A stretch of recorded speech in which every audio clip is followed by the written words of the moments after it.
everybody, Dr. Kim here. I wanted to share a little practice with you that's been helping me have a little bit of sanity in this time of self-isolation. If you've had an experience like mine, it's been an up and down and in and out of different emotions and challenging experiences coupled with moments of peace.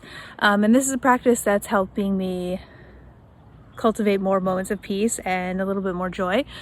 It's actually something that helps us deactivate our default mode network in the brain.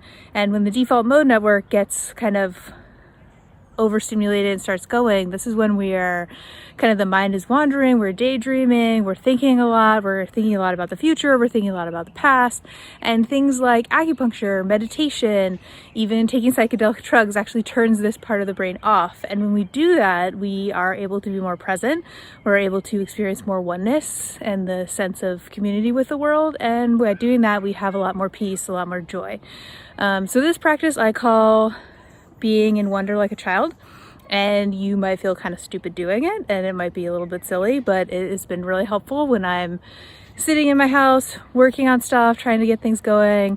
Maybe I start going down the rabbit hole of worrying a little bit too much, or getting angry, or getting sad, or feelings of loneliness come up. Then I'm gonna go outside, take a walk, and do this practice. You can also do it inside your house. The basic premise is that instead of having to go get acupuncture or do a meditation or take psychedelic drugs to turn this part of our brain off, we can just pretend like we're doing those things.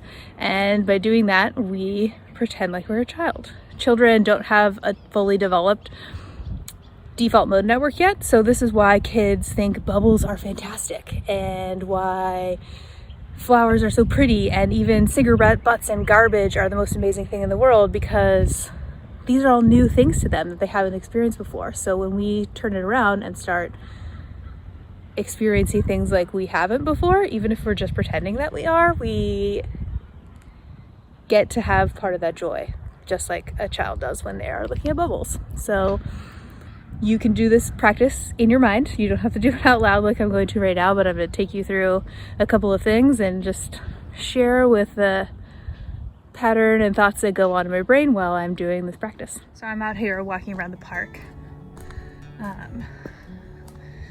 and here are some really amazing flowers. Even this one, it's rotting, but it's a pretty color of orange, and the other flowers are this beautiful pink. This one has no insides, like its insides have fallen out. It's the most fabulous thing in the world, and how shiny all the leaves are. There's a bug flying around and a dog barking in the background. And those, like, the points on the leaves are so sharp and perfect in this perfect order. This bud of a flower hasn't opened yet, and I wonder what it's thinking or how it feels inside. And here's a really neat little concrete bench thingy with moss growing all over it. I like the angle that it has on this corner, and how the moss grows only on the sides, has these black specks down the middle, and the grass and the weeds that come up around it are super green, and then they kind of change green colors as the sun hits them. And way in the back here is this one flower. I mean, look at this flower. Have you ever even seen a flower that's this color before? I know I haven't. It's purple and pink and orange and yellow and a little bit of red, and it's got these cool stripes. Looks like it's probably pretty happy.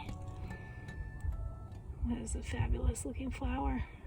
So that's pretty much it. It's a real easy practice, and it seems totally silly, but I guarantee you if you spend 15 minutes outside kind of doing this, you know, looking at things like you've never looked at them before, appreciating all of the little details that they have, even if it's a piece of garbage or a crack in the cement, it's going to pull you out of whatever kind of rabbit hole of negative emotions you might be having, and give you a break from that by deactivating that default mode network and having a little more peace. So enjoy this practice, share it with your friends, and if you want more information or book an appointment with me, you can do so online at lionsheartwellness.com. Thanks.